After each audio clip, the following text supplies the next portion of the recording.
Welcome to our interview segments. आज हम इस सेगमेंट में आपको मिलवाएंगे डायरेक्टर संजय सक्सेना और उनकी टीम से। तो आइए जानते हैं कि क्या रहा उनका स्ट्रगल स्टोरी, किस तरीके से वो डायरेक्टर बने और आगे के उनके क्या क्या प्लान्स हैं।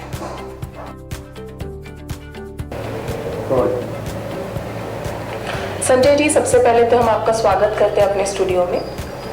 तो हम ये जानना चाहेंगे कि आप कैसे एक डायरेक्टर बने, कि कैसे आपके करियर की शुरुआत हुई, कि आप हमेशा से डायरेक्टर बनना चाहते थे या किस्मत ने आपको एक डायरेक्टर बना दिया? हमेशा से डायरेक्टर तो नहीं बनना चाहते थे, लेकिन फिल्म लाइन में जाने का ज़रूर शौक था कि फिल्म मेकिंग सीखने का। तो उसमें क्या रहा कि मैंने 89 से कानपुर में थिएटर शुरू किया और थिएटर करने के बाद पहले मेरे ख्याल से हमने करीब 50 या 60 स्ट्रीट प्ले किए। उसके बाद फिर प्रोसीनियम पे गए, थिएटर किया नैनीताल और कई जगहों पर गए। 2-1 जगह बेस्ट एक्टर का अवार्ड भी मिला, लेकिन एक्टिंग का शौक कभी रहा नहीं। फिर 92 में जो है हम मुंबई चले गए। मिस्टर विनय कुमार सिन्हा थे, मेकर ऑफ फिल्म अंदाज अपना, और बाद में उन्होंने गोविंदा और ममता कुलकर्णी को लेकर के फिल्म बनाई थी नसीब। वहाँ पे हमने उनको ज्वाइन किया, तो उनके साथ करीब मैंने 10 साल लगातार लग करके फिल्म मेकिंग सीखी। तो डायरेक्टर बनने का कोई ऐसा शौक नहीं था और एक्टिंग का भी शौक नहीं था, लेकिन फिल्म लाइन में करेंगे क्या। तो फिर ये रहा कि उनके साथ रहें और उन्हीं को असिस्ट करते रहें। लेकिन फिर 2002 में जो है मदर की तबीयत गड़बड़ हुई और हमको दिल्ली वापस आना पड़ा। बेसिकली रहने वाले जो हैं हम वो कानपुर के हैं। नहीं, जैसे कि आप कानपुर से एक छोटे शहर से गए थे मुंबई, तो क्या स्ट्रगल रहा आपका? इजीली आपको काम मिल गया, उसके बारे में जरा बताइए। नहीं, इजीली तो काम नहीं मिल गया। विनय सिन्हा जी से हमारी जान पहचान तो थी, लेकिन जा करके हमने ज्वाइन किया बी गुप्ता जी को। बी गुप्ता जी एक जाने माने सिनेमाटोग्राफर थे। उनकी फिल्में थी जानी दुश्मन और मल्टी स्टारर फिल्म थी नागिन। वो उन्होंने हमें ज्वाइन करने से बहुत पहले ही कर ली थी। जब उनको हमने ज्वाइन किया, लेकिन सडनली कुछ उनके साथ ऐसा हो गया कि उन्होंने उस वक्त फिर किसी भी फिल्म में कैमरा किया नहीं। तो जब फिर हमारा स्ट्रगल बढ़ा तो फिर सिन्हा साहब, विनय सिन्हा जी से हमारी बातचीत हुई, तो वो बोले कि ऐसा करो कि तुम मुझे ज्वाइन कर लो, अभी तो कोई काम है नहीं तो तुम मुझे ज्वाइन कर लो। उस वक्त फिल्म बन रही थी अंदाज अपना, शूट चल रहा था उसका। फिर हमने उनको ज्वाइन कर लिया। ज्वाइन करने के बाद उनके साथ ही सारे ऑफिस के काम और जो भी उनके अपने पर्सनल काम होते तो वो सारे किए। उनको लगता था कि मैं एक्टिंग बहुत अच्छी कर सकता हूँ। तो मतलब आपने डायरेक्शन के अलावा एक्टिंग में भी काम किया है? हाँ, मैं बताता हूँ कि एक्टिंग में क्या काम किया। अभी रिसेंटली एक डेथ हुई है जॉनी बख्शी जी की। तो जॉनी बख्शी जी, विनय सिन्हा जी और कबीर बेदी, ये 3 लोग बहुत अच्छे दोस्त थे और एक फिल्म बन रही थी प्लस फिल्म्स की, मिल गई मंजिल मुझे। उसका लास्ट शेड्यूल चल रहा था, तो विनय सिन्हा जी ने मुझे ज़बरदस्ती उसमें जो है एक्टिंग के लिए भेज दिया। बोले संजय तुम्हारी आवाज़ बहुत अच्छी है, तुम्हारा प्रोनाउंसिएशन बहुत अच्छा है और तुम थिएटर कर चुके हो, तो तुम एक्टिंग करो। तो उसमें मैंने जा करके जो है लास्ट शेड्यूल में एक इन्फॉर्मर का कैरेक्टर किया। एक दिन का कैरेक्टर आया मेरा, उनको अच्छा लगा तो उन्होंने उसको नेक्स्ट डे एक्सटेंड कर दिया, स्क्रिप्ट में बढ़ा दिया। दूसरे दिन अच्छा लगा तो उन्होंने तीसरे दिन कर दिया। तो वो वहाँ पे उन लोगों ने माइंड मेकअप कर लिया कि संजय को एक्टिंग करवानी है। नहीं, तो मतलब आपके हिसाब से आप डायरेक्शन ज्यादा अच्छा कर पाते हैं या एक्टर आप ज्यादा अच्छे हैं? आप क्या कहेंगे उसके बारे में? मुझे लगता है कि एक डायरेक्टर को एक एक्टर होना चाहिए, क्योंकि वो जो है ना, वो जब तक वो कैरेक्टर फील नहीं करेगा खुद भी, तो वो एक आर्टिस्ट को समझाएगा कैसे, ये मेरी समझ से परे है।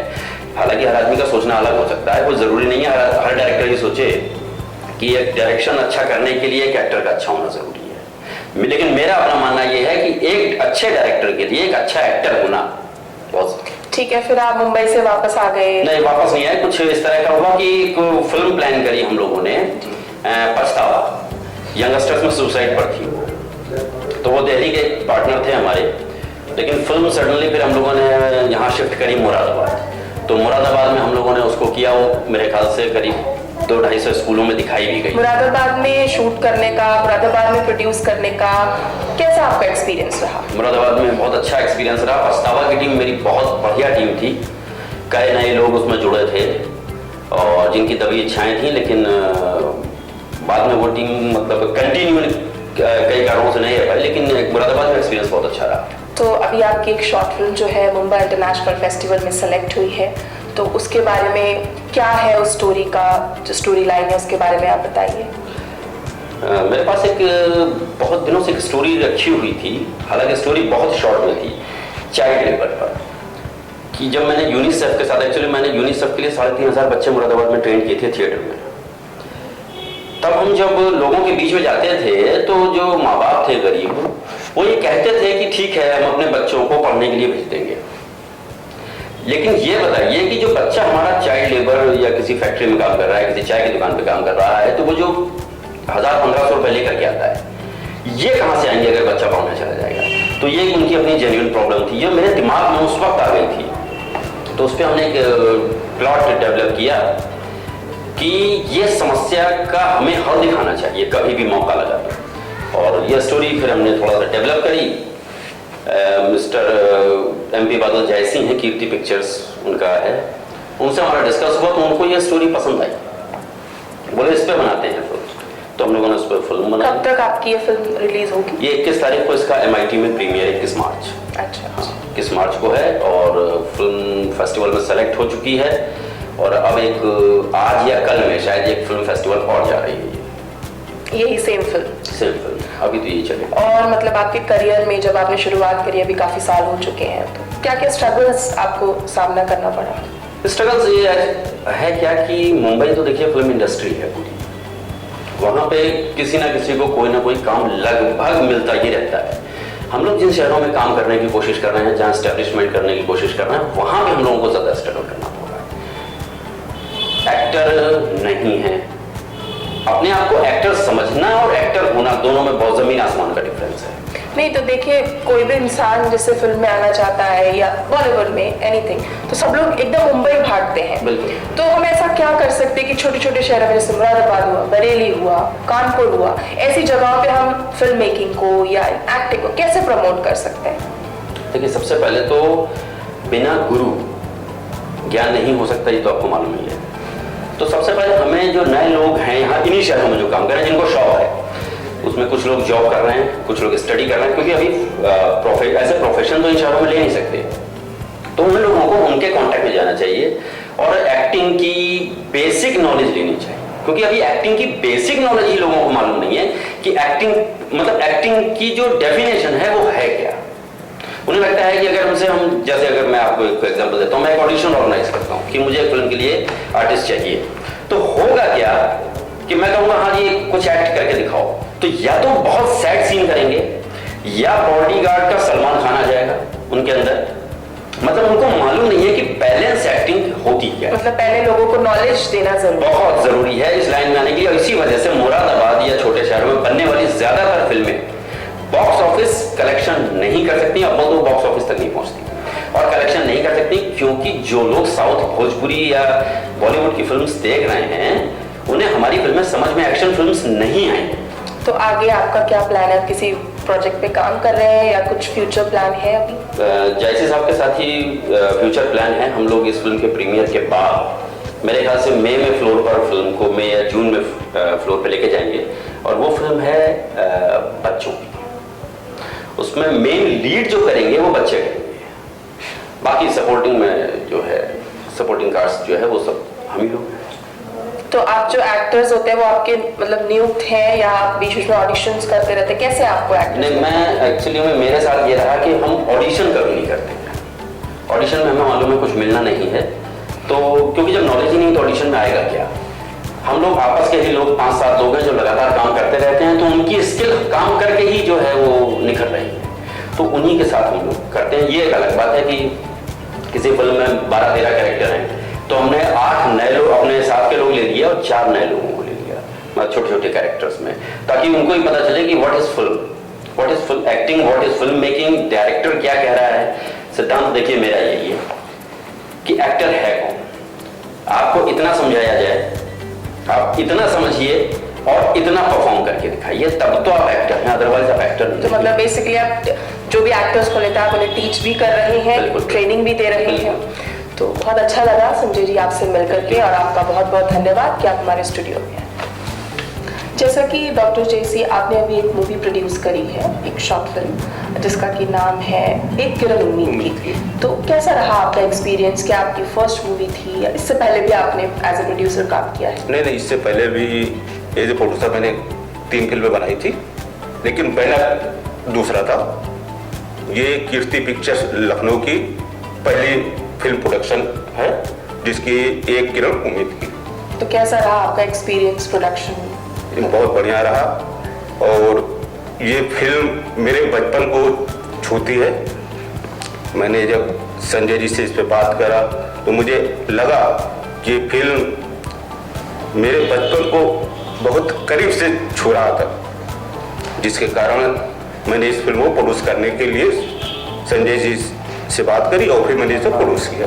जैसे कि आप कह रहे हैं कि ये फिल्म आपके बचपन को छूती है जी, इस बात को जरा आप हमें बता सकते हैं? एक्चुअली मैं साहित्य से जुड़ा हुआ हूँ, 78 से मैं साहित्य से जुड़ा हुआ हूँ। महादेवी वर्मा जी आदरणीय और डॉक्टर उमाशंकर अकेला जी वरिष्ठ साहित्यकार, जो कि मेरे फादर रहे। तो मेरे घर साहित्यकारों का आना जाना लगा रहता था।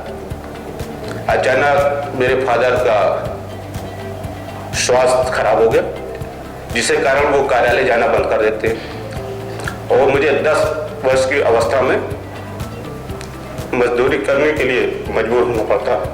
अच्छा। तो आगे आपका कोई और प्लान है, कोई और मूवी माइंड में है जो आप प्रोड्यूस करें? नहीं, अभी तो हम कई फिल्में हम लोग की हैं, जो स्टोरियां हैं, बात चल रही हैं। अभी एक चाइल्ड टेपिंग के ऊपर है, उस पर अभी हम लोग बात कर रहे हैं, और हो सकता है कि जो है मई जून में हम उसको शूट करें। ठीक है, बहुत बहुत धन्यवाद। नमस्कार। आरवी नावेद जी, जैसा कि हम जानते हैं कि आपने इस शॉर्ट फिल्म का एज ए सिनेमेटोग्राफर और वीडियो एडिटर काम किया, तो आपके एक्सपीरियंस के बारे में आप हमें बता सकते हैं?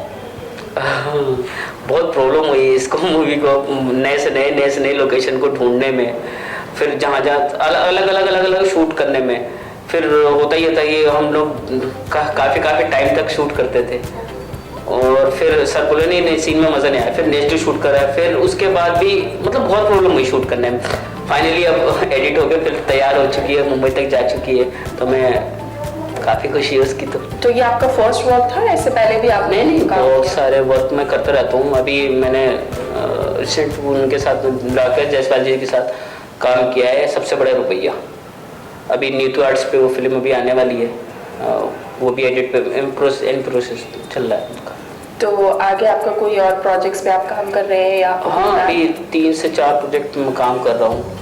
एक BHL यूट्यूब चैनल है, उस पर केडी बॉयज़ और द ग्रेप क्लब और नीतू आर्ट्स, अलग अलग नए यूट्यूब पे साथ काम कर रहा हूँ। अभी मैंने एक शपथ की है, नर्क भी मैंने शूट की थी, एडिट भी मैंने की थी। वो शपथ इंटरनेशनल फेस्टिवल मूवी है, वो अभी शूट हुई है यहीं पे, और वो एडिट और डबिंग वगैरह सब वहाँ मुंबई हो गई, वो चली गई। ठीक है, थैंक यू। ऋषि अरोड़ा जी, जैसा कि हम जानते हैं कि आपकी एक शॉर्ट फिल्म रिलीज होने वाली है एक किरण उम्मीद की, तो क्या आपका उसमें कैरेक्टर है? वेल मैम, जैसे कि सब लोग कहते हैं कि सब लोग बदलाव चाहते हैं, लेकिन हम लोग उसमें जो बदलाव लेके आते हैं, we took the initiative for that. मतलब उस मूवी में ये दिखाया है कि लोग बस बोलते हैं कि बातें करते हैं, चेंज होना चाहिए, ऐसे नहीं होना चाहिए, वैसे नहीं होना चाहिए, बट हम लोग एंड हमारी जो एक कंपनी दिखाई है, हम लोग इनिशिएटिव लेते हैं इस चीज़ को इम्प्रूव करने के लिए, कि हम पुअर लोगों की कंडीशन किस तरह सुधार सकते हैं। तो टोटल ओवरऑल आपका एक्सपीरियंस कैसा रहा संजय सक्सेना जी के साथ? मैम, संजय सर के साथ काम करते हुए मेरे को बहुत टाइम हो चुका है। ये तो फर्स्ट प्रोजेक्ट नहीं है मेरा, इससे पहले भी उनके साथ काफ़ी प्रोजेक्ट्स करे हैं, and it's really wonderful and very cooperative. He is very much cooperative for actors. मतलब आपको लगेगा नहीं कि आप किसी डायरेक्टर के अंडर काम कर रहे हो। तो बेसिकली आप एक एक्टर ही है, या जैसे ये आपका पैशन है? हाँ मैम, कुछ acting and as well as I am anchor by profession. And acting field मेरा बचपन से ड्रीम रहा था, तो बट पेरेंट्स ने बोला कि पहले अपनी एजुकेशन पूरी करो उसके बाद इस फील्ड में आओ। सो मैं मुंबई भी गया, मैंने डिप्लोमा भी किया यहाँ से मुरादाबाद से किया था। मुंबई में एज कैरेक्टर आर्टिस्ट वर्क कर चुका हूँ मैं 9 to 10 सीरियल्स में। उसके बाद फिर यहीं पे आया था, कुछ प्रोजेक्ट्स यहाँ के लाइंड अप थे मेरे, तो उनको पूरा करना था। उसके बाद फिर सबके साथ कंटिन्यूएशन में काम चल रहा है मेरा। तो इससे पहले एक नर्क मूवी थी हमारी, वो भी हमारी शॉर्ट फिल्म में शॉर्टलिस्ट हो तो चुकी है। अभी आप फिर मुंबई वापस जाएंगे? नहीं मैम, फिलहाल यहाँ पे अगर मेन चीज़ आर्टिस्ट को क्या चाहिए, वर्क, फेम और आपकी मेहनत का आपको मिल जाए, दैट्स ऑल वी नीड। सो अगर यहाँ पे वर्क मिल रहा है तो मुंबई क्यों जाओ। तो बेसिकली आपकी स्ट्रगल अभी तक की क्या रही, या आपको इजीली काम मिलता रहा? Ma'am to be honest, I have been struggling in this field for 10 years and अच्छा वर्क रहा, बट अचीवमेंट मेरे लिए यह था कि मुंबई में जाके विद इन 5 days मेरे को वर्क मिल गया था। प्रोडक्शन हाउस से कॉल आ गया था, स्टार प्लस का सीरियल था आरंभ, उसमें सोल्जर का कैरेक्टर मिला था मुझे, तो विद इन 5 days आ गया था, जो बेसिकली नहीं होता है। वहाँ पे जब मैं सेट पे पहुँचा तो सब लोगों ने बोला कि भाई तुम्हें काम कैसे मिल गया, हम तो एक साल से अपने चप्पल घिस रहे हैं, हमें काम नहीं मिला। So it was very wonderful achievement. Basically होता क्या है ना कि यंगस्टर्स में एक बात होती है कि if it's in Mumbai, if it's in Bangalore, then it's well and good. आप मुरादाबाद में हैं, बेसिकली आप मुरादाबाद से हैं, जी। आप मुरादाबाद में काम करें, तो ये ज़ील आपके अंदर कहाँ से आया कि I work for my like home town? हम एक्चुअली देखिए, मुंबई हर कोई कहता है मेरे को मुंबई जाना है, बट मैम जो यहाँ का टैलेंट है मैम, वो मैम छुपा रह जाता है सब लोगों का, सामने ही नहीं आता था। मैंने भी सर को ये बोला, मैंने कहा सर आपको आर्टिस्ट चाहिए हो मुझे बोलिएगा। सर मेरे होम टाउन चंदोसी है, वहाँ पे इतने सारे आर्टिस्ट हैं कि वो खो जाते हैं बस कि मुंबई के नाम से, मुंबई जाएंगे खर्चा होगा, ऐसे करेंगे वैसे करेंगे। इसलिए मैंने कहा पहले अपने खुद को एस्टेब्लिश करूँ मैं अपनी सिटी में नोन हो जाऊँ मैं, राइट। इसीलिए मैंने कहा यहाँ से करना ज़रूरी है। So it's really good to meet you and thank you. Same या ma'am, thank you so much once again. Rajiv ji, जैसा कि हम जानते हैं कि आप एक एनजीओ वर्कर भी हैं और साथ में आप एक एक्टर भी हैं, तो कैसे इन दोनों रोल्स को आप निभा पाते हैं? सर दोनों रोलों से तो हमारे जो सिखाया गया हम लोगों को, तो हमें ये सिखाया गया है कि हम अच्छी तरीके से उनकी जो हमें डायरेक्टर साहब फॉलो करते हैं, तो हम उन्हें अच्छी तरीके से हम उसको रिएक्शन वो करते हैं। तो आप एनजीओ में कहाँ पे काम करते हैं? सर मैं तो अभी मुरादाबाद से निकला हूँ पहले, तो मुरादाबाद से कई फिल्में हमारी जैसे गलत महसूस है और नर्क है, और भी फिल्में हैं वगैरह वगैरह, सब सेंसर है सब। तो आपका एक्टिंग करने में कैसा एक्सपीरियंस रहा? सर अभी तक तो बढ़िया है, हमारे डायरेक्टर साहब ने जो दिया है अभी तक, हम उनका आभारी करते हैं, शुक्रिया करते हैं। हमें अच्छी तरीके से बोलना और सिखाया अच्छी तरीके से सर। चलिए, बहुत बहुत धन्यवाद कि आप हमारे स्टूडियो में आए।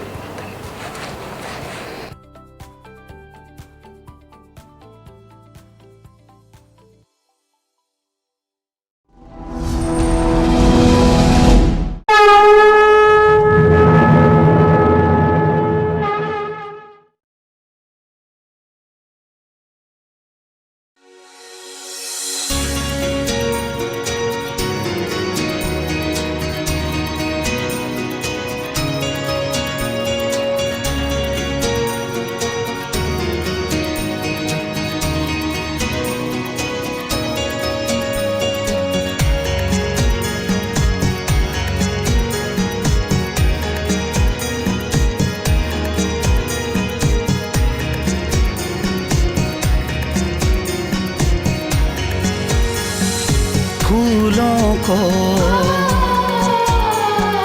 खिलने दो, खुशबू को उड़ने दो, इनसे महकेगा सारा जहां। बच्चों को पढ़ने दो, रोको ना, बढ़ने दो, ये बढ़ेंगे तो बढ़ेगा जहां।